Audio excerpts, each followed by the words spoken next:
দিতে পারবা কি উম্মতের উলামায়ে কেরামের সঙ্গে তামাশা করতে?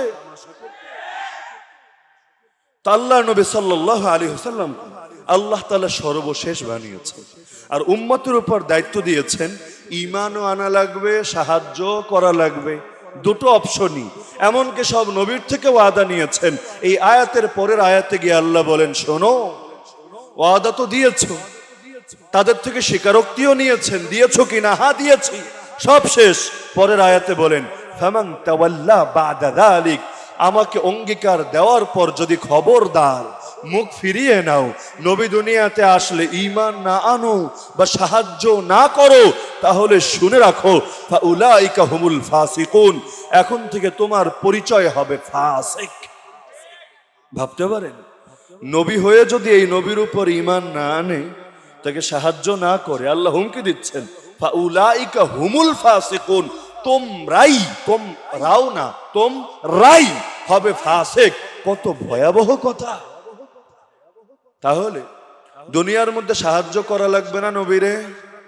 বলেন না, সাহায্য করা লাগবে না? কেমনে সাহায্য করবেন? নবীরে মাসে মাসে বিকাশ করবেন, রকেট করবেন, ঈদের সময় আসলে কাপড় চোপড় পাঠিয়ে দিবেন? সাহায্য করবেন কিভাবে?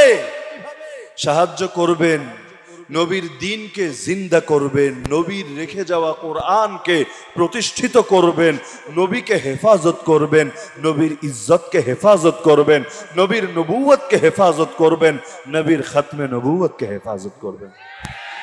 নবীর নবুয়তকে হেফাজত করাও ফরজ, নবীর খাতমে নবুয়তকে হেফাজত করাও ফরজ। হ্যাঁ, আপনি বলতে পারেন হেফাজত তো করবেন আল্লাহ, ইসলামের হেফাজত করার জিম্মাদারি তো আল্লাহ নিয়েছেন, আমরা করব কেন? আমি বলবো হ্যাঁ করবেন, এজন্য কারণ আপনি তারই গোলাম, তারই বান্দা। মনিবের কাজ গোলামি করে দেয়, মনিবের সন্তুষ্টি পাওয়ার জন্য করে দেয়। তিনি চাইলে পারেন আমাদের সবাইকে ছাড়া পারেন, এক ফোঁটা রক্ত ঝরানো ছাড়াও পারেন। তিনি চাইলে এক মশা দিয়েও নমরুদ নামক তাগুতকে পৃথিবী থেকে নিশ্চিহ্ন করে দিতে পারেন, কিন্তু তিনি চান জান্নাতে আপনার মাকামটা বড় হোক। এ কারণে তিনি আপনার থেকেও একটু খেদমত নিতে চান, আপনাকেও এত বড় জান্নাতের হকদার বানাতে চান। কোরআন হেফাজত করবেন আল্লাহ। তাহলে বাচ্চারা হিফজ করে কেন? কারণ আল্লাহ মাধ্যম বানিয়েছেন এই সিনাগুলোকে, এই সিনাগুলোর দ্বারা কোরআন হেফাজতে থাকবে, যার কারণে তিনি কোরআনকেও হেফাজত করবেন, কোরআনওয়ালাকেও হেফাজত করবেন। আর কোরআনকে হেফাজত করা মানে কি খালি অক্ষর হেফাজত করা, শব্দ হেফাজত করা, খালি উপরের লেখাগুলোকে হেফাজত করা? আরে না, কোরআন বলে কাকে? খুলেন নুরুল আনওয়ার, যে কোনো উসুলুল ফিকহের কিতাব খুলেন, পাবেন ওহুয়া ইসমুন লিন-নাজমি ওয়াল মা'না জামিআ। কোরআন বলা হয় শব্দ প্লাস মর্ম, শব্দ প্লাস অর্থ, শব্দ প্লাস আদর্শ, শব্দ প্লাস শিক্ষা, শব্দ প্লাস বিধান, উভয়টার সমষ্টির নাম আল কোরআন। আল্লাহ কোরআন হেফাজত করবেন মানে এটা না আকিমিস সালাতা লিযিকরি, এই আয়াতকে হেফাজত করবেন যে বান্দা আমার স্মরণে সালাত কায়েম কর। শুধু আরবি লেখাটাকে হেফাজত করবেন, কিন্তু সালাত নামক পবিত্র ফরজ বিধানকে হেফাজত করবেন না। অর্থ এটা না কুতিবা আলাইকুমুস সিয়াম, তোমাদের উপর রোজাকে ফরজ করা হয়েছে, আল্লাহ এটা হেফাজত করবেন মানে কি? মানে শুধু লেখাটাকে, বাক্যটাকে, শব্দটাকে, আয়াতটাকে হেফাজত করবেন? আরে না, এটা না, বরং সিয়াম নামক, রোজা নামক পবিত্র ফরজ বিধানটাকেও হেফাজত করবেন। আল হাজ্জু আশহুরুম মা'লুমাত, আল্লাহ তাআলা শুধু এই আয়াতকে, আয়াতের শব্দকে হেফাজত করবেন এমন না, বরং হজ নামক ফরজ বিধানকেও হেফাজত করবেন। কুতিবা আলাইকুমুল কিতাল, তোমাদের উপর যুদ্ধকে, জিহাদকে ফরজ করা হয়েছে। আল্লাহ আয়াতকে হেফাজত করবেন মানে কি শুধু লেখাকে, শুধু উপরের বক্তব্যকে হেফাজত করবেন এমন না, বরং দুনিয়ার জালেমরা যত চেষ্টা করুক, বাতিলরা যত আদাজল খেয়ে নেমে যাক, দুনিয়ার তাগুত যত চক্রান্ত করুক, ইসলামের ফরজ বিধান জিহাদকে কোনোদিন মিটাতে পারবে না।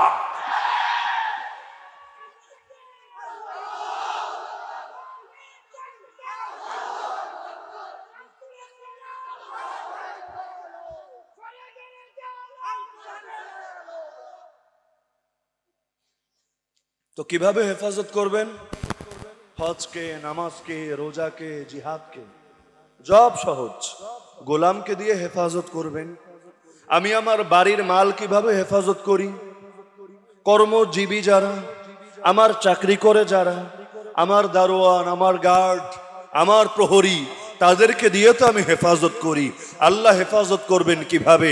গোলামদেরকে দিয়ে করবেন। হ্যাঁ, যারা আল্লাহকে চ্যালেঞ্জ জানায় ওদেরকে লাগবে না, আল্লাহর গোলামরাই যথেষ্ট ইনশাআল্লাহ।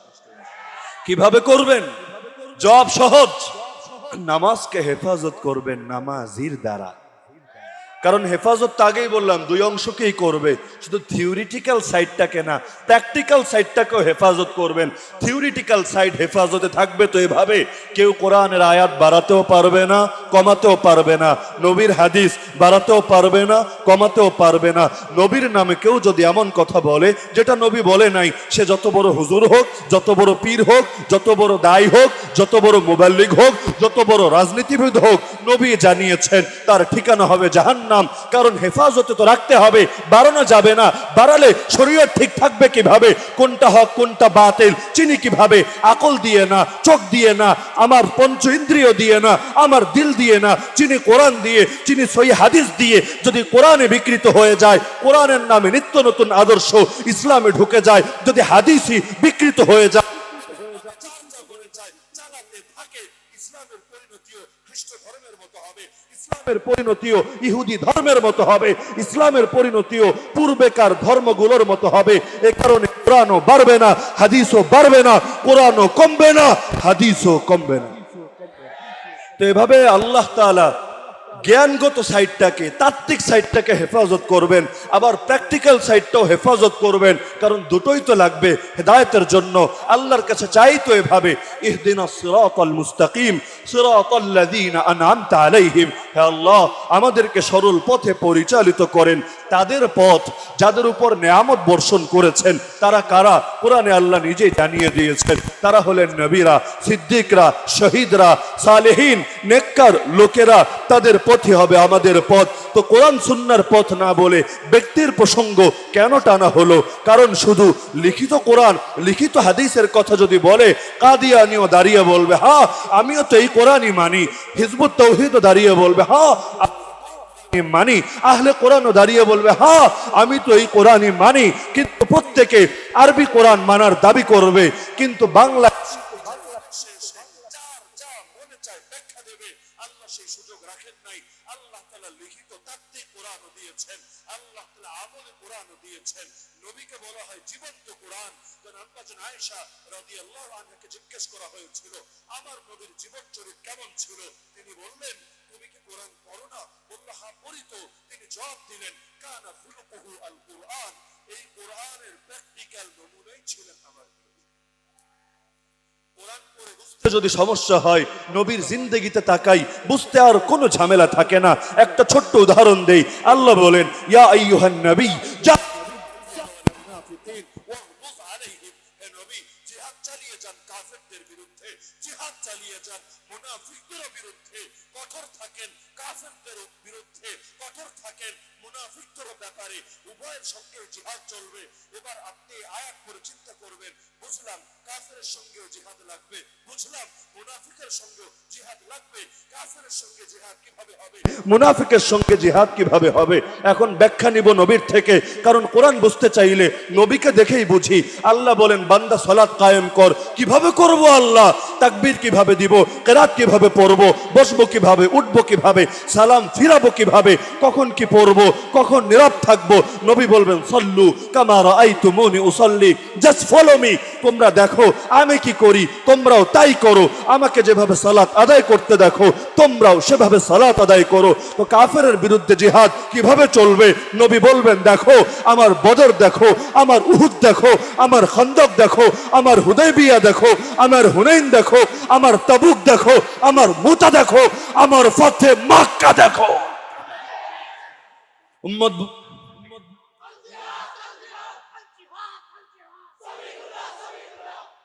উম্মত বলবে ইয়া রাসূলুল্লাহ এটা বুঝলাম, কাফেরদের বিরুদ্ধে কিভাবে জিহাদ করতে হয়, কুরাইশের বিরুদ্ধে কিভাবে, ইহুদিবাদীদের বিরুদ্ধে কিভাবে, রোমকদের খ্রিস্টানদের বিরুদ্ধে কিভাবে, কিন্তু এটা তো বুঝলাম না মুনাফিকদের বিরুদ্ধে জিহাদ করব।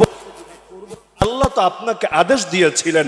আল্লাহ যেটা আদেশ করেন সেটা অবধারিত হয়ে যায়, আল আমরু লিল উজুব। কিন্তু কই আপনাকে তো জীবনে একদিনও মুনাফিকের বিরুদ্ধে জিহাদ করতে দেখলাম না।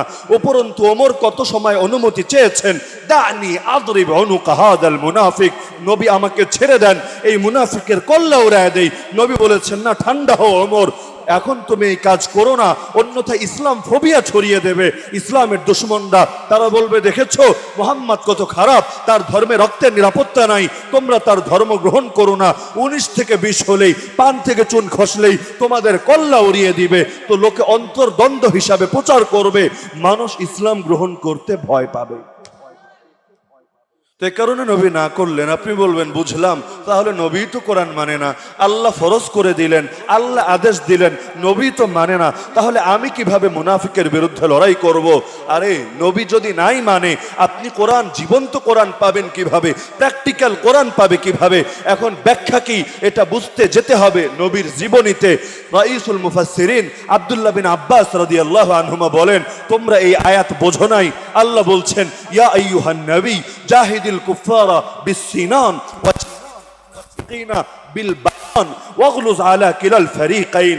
আল্লাহ তাআলা শব্দ এক ব্যবহার করেছেন, কিন্তু উভয় জায়গায় এর পদ্ধতিগত পার্থক্য আছে। হে নবী, কাফেরের বিরুদ্ধে জিহাদ করেন তরবারি দিয়ে, মুনাফিকদের বিরুদ্ধে জিহাদ করেন দলিল প্রমাণ দিয়ে। কারণ মুনাফিকদের তরবারি দিয়ে জিহাদ হলো রাজনীতির একটা অংশ। জিহাদ কিসের অংশ? কিসের অংশ? আর্থিক লেনদেনের অংশ না, সামাজিক আচার আচরণের অংশ না, আদব কায়েদা আখলাকের অংশ না। শরীয়তের তো অনেকগুলো শাখা আছে, এটা হলো সিয়াসাত, রাজনীতি, পলিটিক্সের অংশ। এখন জিহাদ শুধু করলেই তো হবে না, ফসলও তো নিজের ঘরে তুলতে হবে, না হলে বীজ লাগাবো আমি, ফসল তুলবেন আপনি, এতে তো আমার আরো লাভের পরিবর্তে লস হবে, হিতে বিপরীত হয়ে যাবে। তো ফসল তোলার জন্য আল্লাহ তাআলা পদ্ধতি বলছেন, কাফেরের বিরুদ্ধে তরবারি দিয়ে জিহাদ করবেন। মুনাফিক তো কপালে লেখা থাকে না, আপনি তো ওহির দ্বারা জানবেন, কিন্তু দুনিয়ার লোকেরা তো জানবে না। আপনার ওহির উপর মুসলমান আস্থা রাখবে, কাফের মুশরিক তো রাখবে না। সুতরাং দলিল দেন, প্রমাণ দেন, ওরা যে আপত্তি করে জবাব দেন, ওদের সব সংশয়কে নিরসন করেন, যাতে করে চোররা, ঈমান চোররা ইসলামের এরিয়ায় ঢুকতে না পারে। নবী ছিলেন পাহারাদার, উম্মতের ওলামারাও তো পাহারাদার। বাইরের চোর চোর সেজে আসলেও ঢুকতে দেন না, যদি হুজুর সেজে আসে তাও ঢুকতে দেন না। গোলাম আহমদ কাদিয়ানের মাথায় আমার চাইতেও বড় পাগড়ি, তার মুখের দাড়ি আমার দাড়ির চাইতে অনেক বড়, তার গায়ের জামা আমার গায়ের জামার চাইতে অনেক সুন্দর। তো হয়েছে কি, ওলামারা তো ঠিকই গর্জে উঠেছে, কাদিয়ানি যে রূপ ধরেই আসো না কেন, তোমাকে চিনতে আমাদের কোনো ভুল হবে না। বাতিল যদি বাতিলের সুরত ধরে আসে, আলহামদুলিল্লাহ আমরা তাদেরকেও চিনি। বাতিল যদি পাগড়ি লাগিয়ে, মুখে দাঁড়িয়ে নিয়ে, গায়ে লম্বা জামা কুর্তা নিয়ে আসে, তাকেও আমরা চিনি। যেই রূপ ধরেই আসো না কেন, আমরা তো বলেই যাব, কাফের কাফের।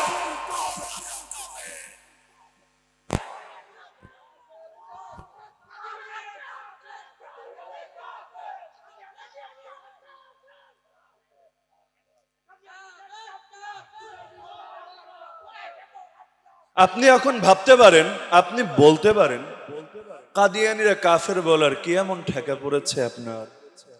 আমি বলবো জবাব সহজ। মুনাফিকদের বিরুদ্ধে জিহাদ করার যে ফরজ আদেশ আল্লাহ দিলেন, নবীকে দিয়েছেন, এবং নবীর উম্মত যারা হবে তাদেরকেও নবীর আদেশই তাদের জন্য আদেশ। কারণ কোরআন শুধু নবীর একার হেদায়েতের জন্য নাজিল হয় নাই, বিশ্ব মানবতার সকল মুমিনের। নবীকে যদি আল্লাহ বলেন সালাত কায়েম কর, নবীর উপর ঈমান আনলে আমাকেও হয়। নবীকে যদি আল্লাহ বলেন মুনাফিকদের বিরুদ্ধে জিহাদ কর, নবীর উম্মত হিসাবে আমাকেও মুনাফিকদের বিরুদ্ধে জিহাদ করতে হয়। ওদের সব আপত্তির জবাব দিতে হয়, ওদের চেহারা খুলে দিতে হয়। আপনি বলবেন হুজুর এতে তো গীবত হয়। আমি বলবো রে পাগল, গীবত তুই চিনিস নাই। তাব্বাত ইয়াদা আবি লাহাবি ওয়া তাব, এই আয়াত পড়ে তুই কি বলবি নাউযুবিল্লাহ? আল্লাহ তাআলা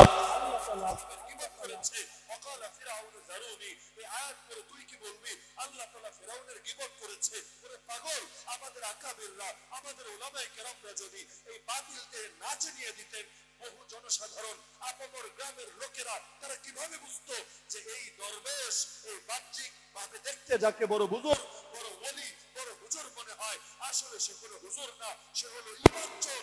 এই কারণে তারা সাইরেন বাজিয়ে দেয়, তারা সতর্ক করে দেয়। আর দুই বিপরীত আদর্শকে একসঙ্গে ইসলাম বলবে কিভাবে?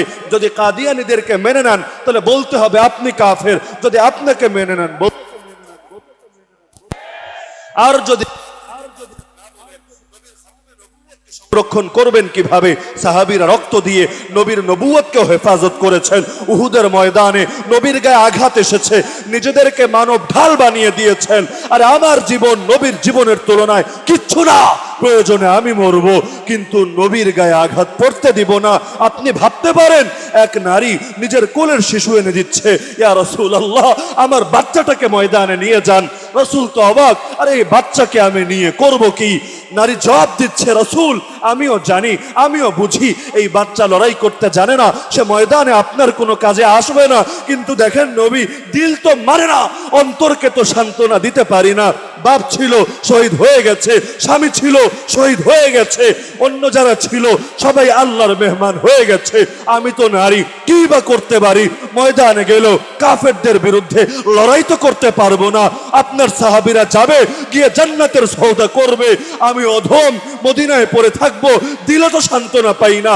ইয়া রাসূলুল্লাহ আমার এই দুধের বাচ্চাটাকে নিয়ে যান। বুঝি কিছু করতে পারবে না, এতটুকু তো পারবে, কোন সাহাবীর কোলে তাকে দিয়ে দিবেন। জালেমরা যখন আপনার বুক লক্ষ্য করে তীর মারবে, তরবারির আঘাত আনবে, বর্ষা ছুঁড়ে মারবে, তখন আমার বাচ্চাটাকে মানব ঢাল হিসাবে আপনার বুকের সামনে পেতে দেবে। জালেমের তীর এসে বর্ষা এসে আমার বাচ্চার কলিজাটাকে এফর ওফর করে দিয়ে যাবে। কিয়ামতের দিন আল্লাহকে তো এটা বলতে পারবো, আল্লাহ আল্লাহ আমি একজন শহীদের মা। তো নবীর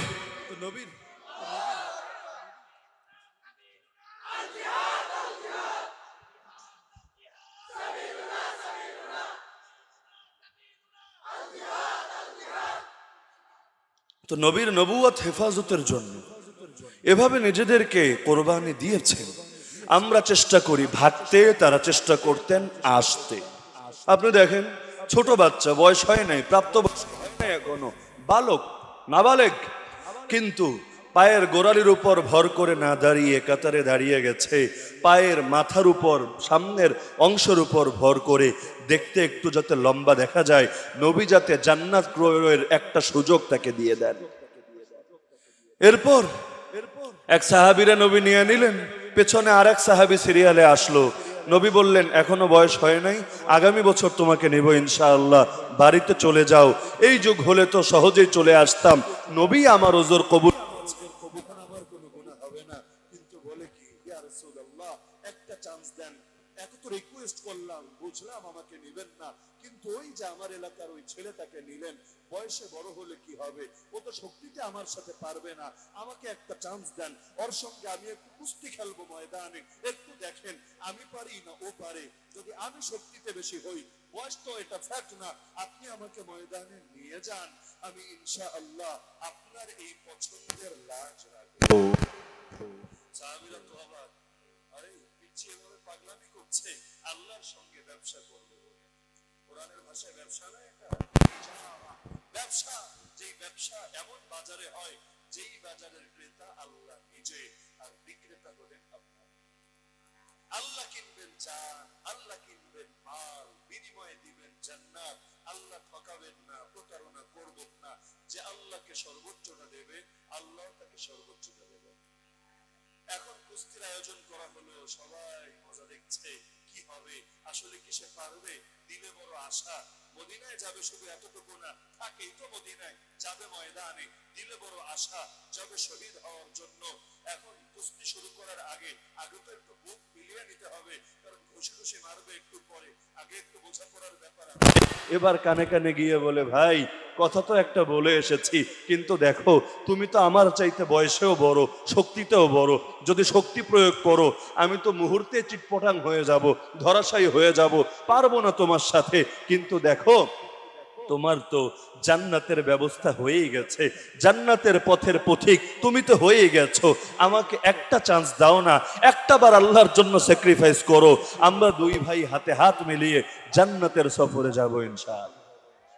এ কথা শুনে বড়জনেরও দিল গলে গেল। খেলা শুরু হলো, কুস্তি শুরু হলো। তিনি এমন ভাবে নিজেই ধরাশায়ী হলেন, সবাই ভাবলো ছোটটা শক্তি দিয়ে হারিয়েছে। আসলে শক্তি দিয়ে হারায় নাই, বরং বড়টা স্যাক্রিফাইস করেছে, উভয়ে যাতে একসঙ্গে আল্লাহর মেহমান হতে পারে।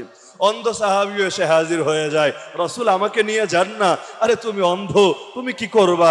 ল্যাংড়া এসে হাজির হয়ে যায়, নবী আমাকে নিয়ে যান না। আরে তুমি ল্যাংড়া, কি করবা? নবী দুনিয়ায় বড় কষ্ট করে খুঁড়িয়ে খুঁড়িয়ে হাঁটি, দিলটা চায় এভাবে খুঁড়িয়ে খুঁড়িয়ে জান্নাতেও চলে যায়। কি পরিমাণ কোরবানি! নবীর নবুয়তকে হেফাজত করতে হবে, নবীকে সাহায্য করতে হবে। খালি খাওয়ালেই সাহায্য হয় না, আরে পেটে তো পাথর বেঁধেও নবীকে সাহায্য করেছেন।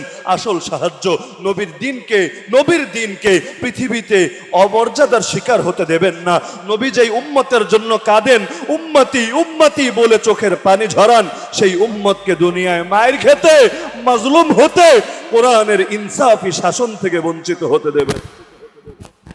তো নবুয়ত হেফাজতের জন্য যেমন নিজেদেরকে কোরবান করতেন, খাতমে নবুয়ত হেফাজতের জন্য নিজেদেরকে কোরবান করতেন। কারণ এই দাজ্জালদের সিলসিলা আজই শুরু হয় নাই।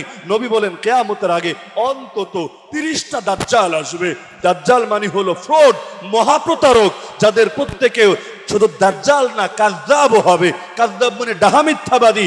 নবী বলেন যাদের প্রত্যেকে দাবি করবে তারা আল্লাহর নবী, অথচ আমি সর্বশেষ নবী, আমার পর আর কোন নবী নাই। হাবিব ইবনে যায়েদ আল আনসারী রাদিয়াল্লাহু আনহু ছিলেন খাতমে নবুয়ত হেফাজতের প্রথম শহীদ।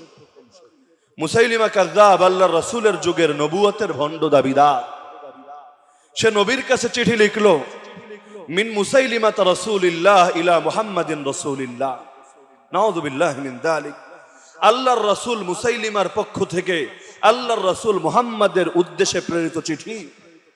সালামুন আলাইক, মুহাম্মদ তোর উপর শান্তি বর্ষিত হোক। ফাইন্নী ক্বাদ ইশতারাকতু ফিল আমরি মাক, নবী তুই শুধু একা হোস নাই, তোর সঙ্গে আমিও শরীক আছি, আমিও তোর সঙ্গে নবী হয়েছি।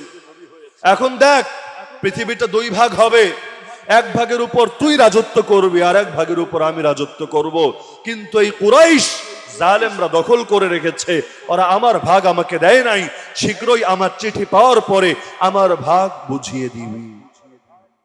আল্লাহ নবীর কাছে দুইজন দূত আর বার্তাবাহক চিঠি নিয়ে গেল। নবীর চেহারার আগে লাল হয়ে গেল। নবী বললেন তোমরা যদি বার্তাবাহক না হতে লা দারাবতু আনাকাকুম, আমি তোমাদের কল্লায় উড়িয়ে দিতাম। কিন্তু দূত আর বার্তাবাহক যারা, তাদের কল্লা উড়াতে হয় না। কিন্তু মত জানতে চাইলেন, আচ্ছা এই আকীদার ব্যাপারে তোমাদের অবস্থান কি? বলল আমাদের নবী মুসাইলিমা যা বলেছেন আমরাও তাই বলি। নবী নিজেকে অনেক কষ্টে, রাগে লাল হয়ে গেলেন, অনেক কষ্টে কন্ট্রোল করলেন, কিচ্ছু বললেন না। কারণ দূতকে মারার বিধান এটা কোনো দৃষ্টিতেই এটা এলাও ছিল না। মুসলমান তো দূরের কথা, জাহিলি সমাজকেও এটাকে ভালো মনে করা হতো। এরপরে আল্লাহ রাসূল সাল্লাল্লাহু আলাইহি ওয়াসাল্লাম হাবিব ইবনে যায়েদ আল আনসারী নামক এক সাহাবীকে পাঠিয়ে দিলেন চিঠি দিয়ে মুসাইলিমার কাছে। চিঠি পড়ল মুসাইলিমা, সেওর আগে অগ্নিশর্মা হয়ে গেল। নবী লিখে পাঠালেন তাকে, বিসমিল্লাহির রহমানির রহিম, আল্লাহর নামে শুরু করছি যিনি পরম করুণাময় চির দয়ালু। তো ভূমিকা দেওয়ার পরে তিনি বললেন, ইন্নাল আরদা লিল্লাহ ইউরিসুহা মান ইয়াশাউ মিন ইবাদি ওয়াল আকিবাতু লিল মুত্তাকিন। যা আল্লাহ,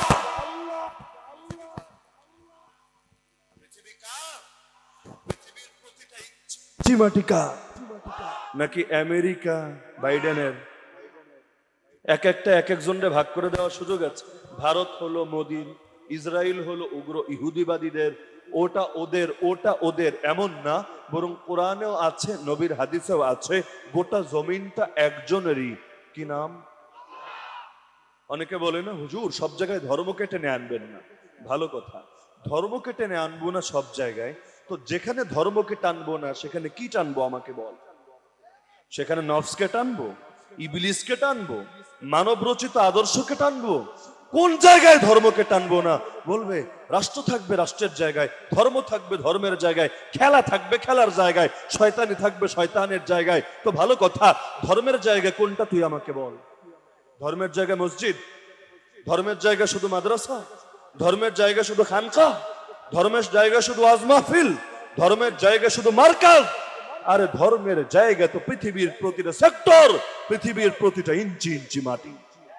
যেটাকে তুমি বলবা ধর্মের জায়গা না, তো সেটা কিসের জায়গা? সেটা ইবলিসগিরির জায়গা, নফসানিয়তের জায়গা। আরে জায়গা তো সব একজনেরই, তিনি তো একমাত্র আল্লাহ। আমরা তো আল্লাহর গোলাম। আমাদেরকে সৃষ্টি করার আগেই আমাদের নাম তিনি বলেছেন খলিফা। খলিফা প্রতিনিধি, যার যতটুকু আধিপত্য সে ততটুকুতে আল্লাহর প্রতিনিধি। যে 3.5 হাত বডির উপর, 3.5 হাত বডিতে সে আল্লাহর,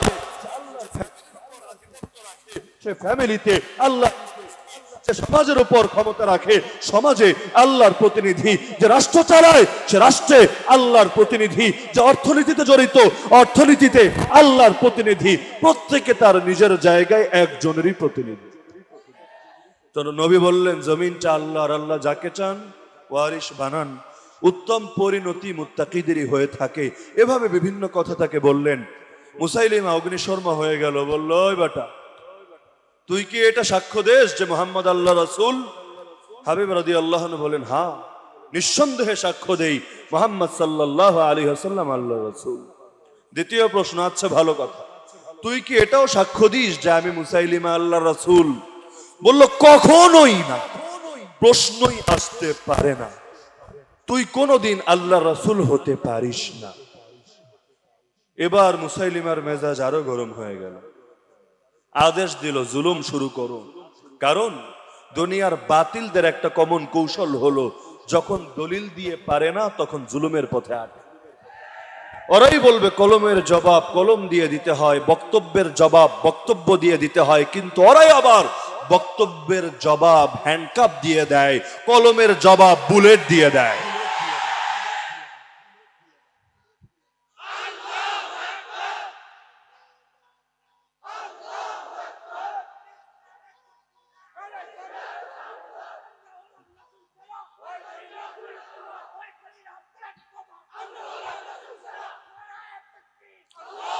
ইব্রাহিম আলাইহিস সালাম দলিল দিলেন, রব্বিয়াল্লাযী ইউহয়ী ওয়া ইউমীত, আমার রব তিনি যিনি জীবন দেন যিনি মৃত্যু দেন। তাগুত নমরুদ বলল, আনা উহয়ী ওয়া উমীত, আমিও তো জীবন দেই আমিও তো মৃত্যু দেই। আচ্ছা কিভাবে? দুইজন কয়েদিকে জেলখানা থেকে ডেকে আনলো, সে তো স্বৈরাচারী বাদশাহ, তার তো আর জবাবদিহি লাগে না। এখন একজনকে বেকসুর খালাস প্রশ্নই আসে না, তোকে কোনোদিন আল্লাহর রাসূল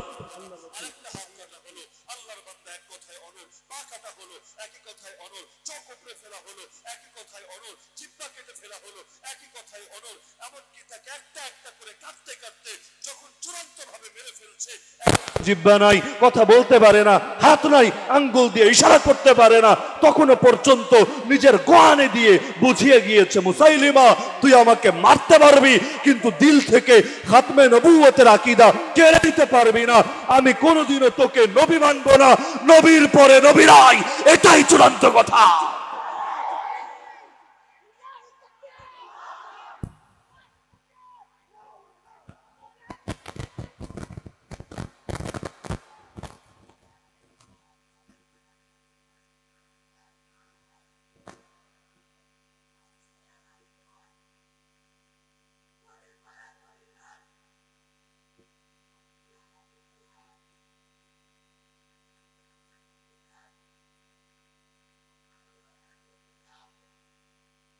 হাবিব বিন যায়েদ আল আনসারী রাদিয়াল্লাহু তাআলা আনহু শহীদ হয়ে গেলেন, খাতমে নবুয়তের প্রথম শহীদ।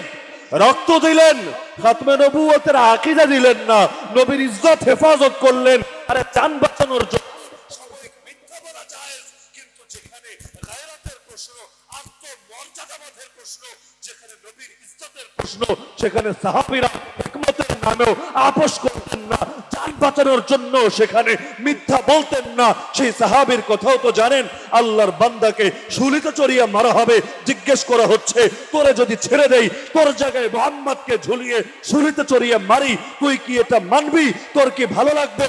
সে বলল, আল্লাহর কসম, আমি তো এটাও পছন্দ করব না। আমি মদিনায় আমার পরিবারের মধ্যে সুখে শান্তিতে আর নিরাপদে থাকবো, আর আমার নবীর পায়ে একটা কাঁটা বিদ্ধ হবে, এটাও তো আমি মানব না।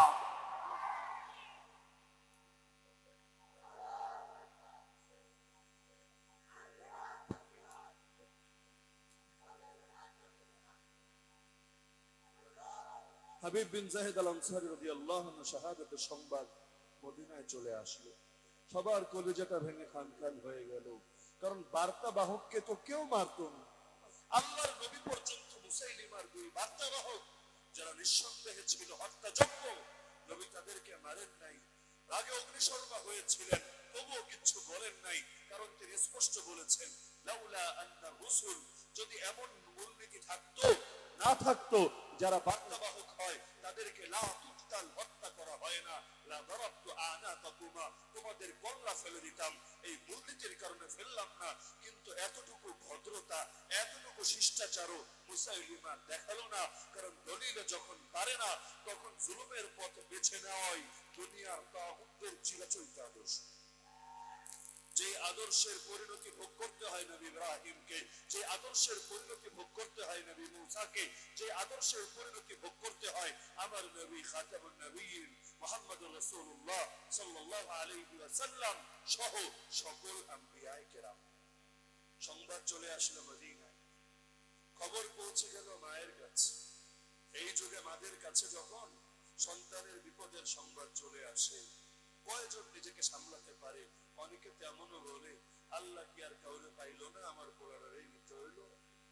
একদিকে সন্তান হারায়, আর একদিকে ঈমানও হারায়।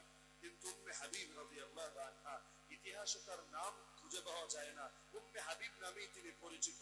হাবিব রাদিয়াল্লাহু আনহুর মা তার কানে যখন সংবাদ পৌঁছলো, কসম করে বললেন, লিহাদাল ইয়াউমি আরদাতুহু, আজকের এই দিনের জন্যই তো আমি তাকে দুধ পান করিয়েছিলাম। আমার ছেলে খাতমে নবুয়তের জন্য জান কোরবান করতে পেরেছে, আমার ছেলে আল্লাহর দ্বীনের জন্য শহীদ হয়েছে, এজন্যই তো তাকে দুধ খাইয়েছিলাম। কোন কাপুরুষ বানানোর জন্য তো তাকে দুধ খাওয়াই নাই। আরে সাহাবীদের জন্য গর্বের বিষয় এটাই ছিল, তারা দ্বীনের জন্য কিছু একটা করবেন, দ্বীনের জন্য কোরবানি দিবেন, দ্বীনের ব্যাপারে সাহসের পরিচয় দিবেন, কারণ তারা যে নবীর রাখতেন সেই নবী কোনো ভীরু নবী ছিলেন না। সেই বুখারীর শব্দ, কান রাসূলুল্লাহ সাল্লাল্লাহু আলাইহি ওয়াসাল্লাম আহসানুন নাস ওয়া আশজা'আন নাস ওয়া আজওয়াদান নাস, আল্লাহ রাসূল ছিলেন সকল মানুষের মধ্যে সবচাইতে সুন্দর, সবচাইতে সাহসী, সবচাইতে বেশি দানশীল। গান গেয়ে বলেন, আল মুমিনুল কাওয়ি খায়রুন ওয়া আহাব্বু ইলাল্লাহ মিনাল মুমিনিল দাঈফ, শক্তিশালী মুমিন আল্লাহর কাছে দুর্বল মুমিনের চাইতে শ্রেষ্ঠ এবং অধিক প্রিয়। যার কারণে তারা মনে করতেন আমাদের জন্য এটাই গর্ব, আমরা সাহসী নবীর সাহসী উম্মত, সুপুরুষ নবীর সুপুরুষ উম্মত, আমরা বীর নবীর বীর উম্মত, আমরা মুজাহিদ নবীর মুজাহিদ উম্মত।